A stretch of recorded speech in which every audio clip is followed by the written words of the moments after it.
ब्रह्म तक तो बुद्धि थी नहीं धर्मदास जी जैसों की, वो तो शिव जी और विष्णु जी श्री कृष्ण जी तक सीमित थे। तो उन्होंने कहा कि जो साधना तुम कर रहे हो, जिन भगवानों की, जिन प्रभुओं की आप साधना करते हो, जिनको इष्ट मान रखा है, इनका विधान में ये आपको वर्क डन दे सकते हैं। जैसा कर्म करोगे वैसा ही फल मिलेगा। आपके पुण्य अलग लिखे जाएंगे और पाप न्यारे दोनों अकाउंट पैरेलल चलेंगे, ओपन रहेंगे। और यहां से पुण्य कम और पाप घने इकट्ठे करता है प्राणी। तो पुण्यात्मा तेरा मोक्ष कैसे होगा? परमेश्वर ने पूछा। पाप नष्ट होने के बाद ही मोक्ष होता है। और आप जी की साधना, आपके भगवान केवल जैसा कर्म करोगे वैसा ही फल देगा, तो तेरा मोक्ष कैसे होगा? तुम कौन राम का जपते जापम, तात कटे न ये तीनों तापम।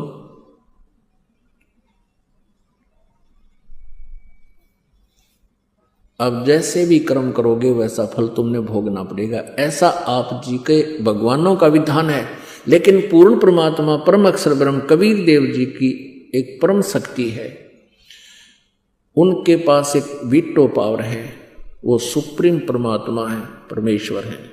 उनका जो सतनाम का मंत्र है, जब ही सतनाम हृदय धर्यो, भयो पाप को नाशे। जैसे चिंगारी अग्नि की भाई पड़े पुराने घास। तो 1000 टन सूखा घास पड़ा हो कहीं पर, और उसमें एक माचिस की सीख जला के प्रज्वलित करके उसमें लगा दे, पूरे उस सूखे घास को फूंक के राख बना देगी। और आवेगी तेज आंधी, उसने कितने की कितने पटक देगी ठाक है, यानी कति क्लियर फील्ड हो गया। पुण्यात्मा, ऐसे हम मोक्ष प्राप्त करेंगे। तो जैसे साधना हम करते थे पहले सत्साधना के अतिरिक्त, तो उसमें हमें दोनों ही पुण्य और पाप दोनों भोगने पड़ते थे। और अब जो साधना हम करेंगे इसमें हमारे पुण्य बचे रहेंगे, पाप नाश हो जाएंगे। जैसे अब एक औषधि चल गई है, फसल में डाल देते हैं, वो घास को, खरपतवार को जला देती है, नष्ट कर देती है, फसल को हानि नहीं करती, फसल सुरक्षित रह जाती। ये जो साल्ट था, औषधि थी, ये पहले भी थी, लेकिन इसकी खोज नहीं कर सके थे, अब उसकी खोज होगी। इसी प्रकार ये सतनाम पहले भी हमारे सदग्रंथों में, कोड वर्डों में था। अब परमेश्वर कबीर देव जी की रजा से इसकी खोज होगी। करवाने वाले परमात्मा ही होते हैं। आज उस जड़ी की खोज होगी, ऋषिदास के पास है, इस विश्व में 21 ब्रह्मांड में किसी के पास नहीं। तो अब उस जड़ी का प्रयोग करेंगे हम, हमारे पाप नाश हो जाएंगे और पुण्य बचे रह जाएंगे। तो इन पुण्यों का जो प्रतिफल हम यहां नहीं लेंगे, क्योंकि हमारा उद्देश्य, हमारा टारगेट सतलोक जाने का होगा। इस काल के झूठे सुख का हम कोई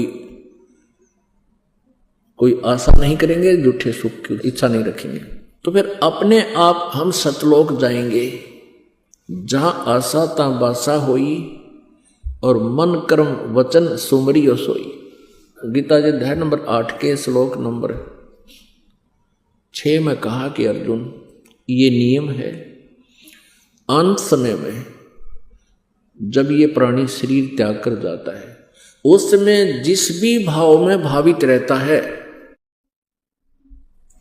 उसी को प्राप्त होता है।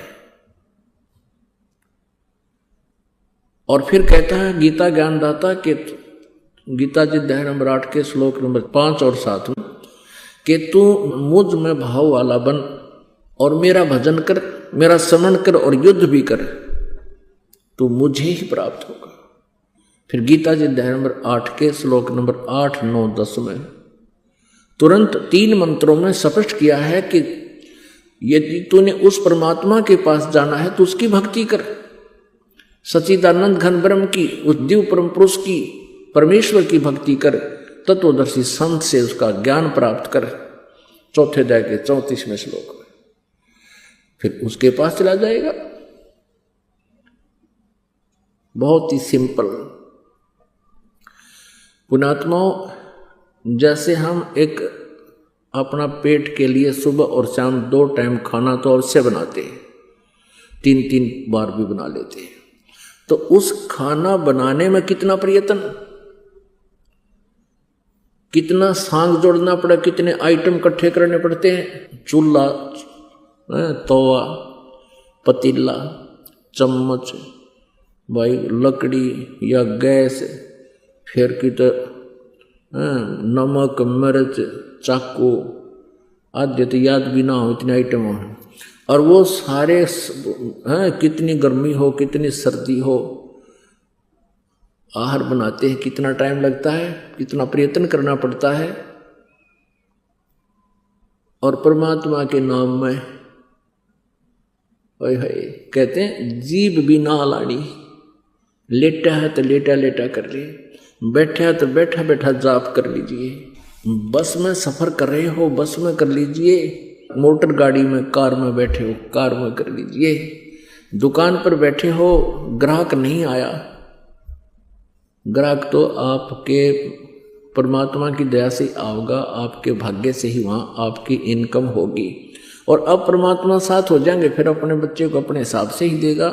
तो अब क्या करता है दुकानदार, न्यू देखता रहता है, गाहक आया आया वो हुई तो दूसरी दुकान में बढ़ गया, फिर देखेगा दूसरा आया। अब आना उसी ने है जो तेरे परमात्मा निर्धारित करेगा। तो उस समय अपनी माला लेकर या वैसे मालिक ने याद रख, ग्राहक आया अपना सौदा तोल दे, उसका कर हिसाब। तो इस प्रकार हम इस व्यर्थ के समय को सदुपयोग किया करेंगे। बस में हम जा रहे हैं, 2-2.5 घंटे का सफर है, आए है इतना बढ़िया सिमरन होता है पूछो मत। ट्रेन में जा रहे हो, ट्रेन में अपनी भक्ति करते जाओ। जैसे आप कहीं काम बस गए हो, कोई किसान है खेत में काम करता है, मजदूर है मजदूरी करता है, तो परमात्मा तो याद रखे सके है ना, तो और 100 फिल्मी गाने गाया करा दी हूँ करे जाऊँ मन में, तो परमात्मा के मंत्र याद रखे, परमात्मा के भजन को याद कर ले, उसकी वो भी चिंतन बनता रहता है। तो इस प्रकार परमात्मा का पाना अति आसान है, और इस सारे काम को करते करते ही हमने प्राप्त करना परमात्मा, और आसानी से होगा। नाम उठत नाम बैठत नाम सोवत जागबे, नाम खाते नाम पीते नाम सेती लागबे। परमात्मा अपनी अमर वाणी में तत्व ज्ञान में कहते हैं कि परमात्मा की भक्ति के लिए कोई विशेष आसन की आवश्यकता नहीं। जैसे गीता जी अध्याय नंबर 8 के श्लोक नंबर 7 में गीता ज्ञानदाता कहता है, तू युद्ध भी कर और मेरा सिमरण भी कर। अब युद्ध से कठिन काम कौन सा हो सकता है, और उसमें भी भगवान याद किया जाता है। और यही प्रमाण यजुर्वेद अध्याय नंबर 40 के मंत्र नंबर 15 में है। ओम कर्तु समर किलबे समर कर्त्युम समर। ओम नाम का मंत्र का जाप काम करते करते सिमरण कर, विशेष कसक के साथ सिमरण कर, और मनुष्य जीवन का परम कर्तव्य जानकर इसका सिमरण कर। यही परमात्मा सूक्ष्म वेद बताते हैं कि नाम उठत नाम बैठत नाम सोत जागबे, नाम खाते नाम पीते नाम सेती लागबे। अब जैसे आपके अंदर एक विशेष कसक बनाकर जो भजन हो सकता है, आपको एक विशेष प्रेरणा बनेगी, आपको भय लगन लगेगा, हे भगवान कहीं फिर से जन्म ना हो जाए, हे परमात्मा कहीं फिर काल के जाल में पंजा फंसा ना रह जाए। तो उस डर से आप अवश्य अंदर से एक विशेष कसक के साथ सिमरन शुरू होगा, और फिर भूल ना पड़े उसकी। तो उसमें आप बैठे हो, कोई चर्चा चल गई, किसी संसारी काम की 10-20 मिनट डिस्कशन हो सकती है, उसके बाद फिर अपनी भक्ति शुरू कर लो। तो जैसे आप काम कर रहे हो, कोई ऑफिशियल कार्य है, उस काम से फुर्सत मिलते ही अपना भगवान ने याद रखे, और जैसे काम अपना कर भी रहे हो फिर भी चिंतन होता है प्रभु का, वो सहज समाधि होती है। सहज समाधि कैसे होती है कि जिस प्रकार किसी व्यक्ति को कोई टेंशन हो जाती है, वो चाहे कितना ही कार्य कर रहा, चाहे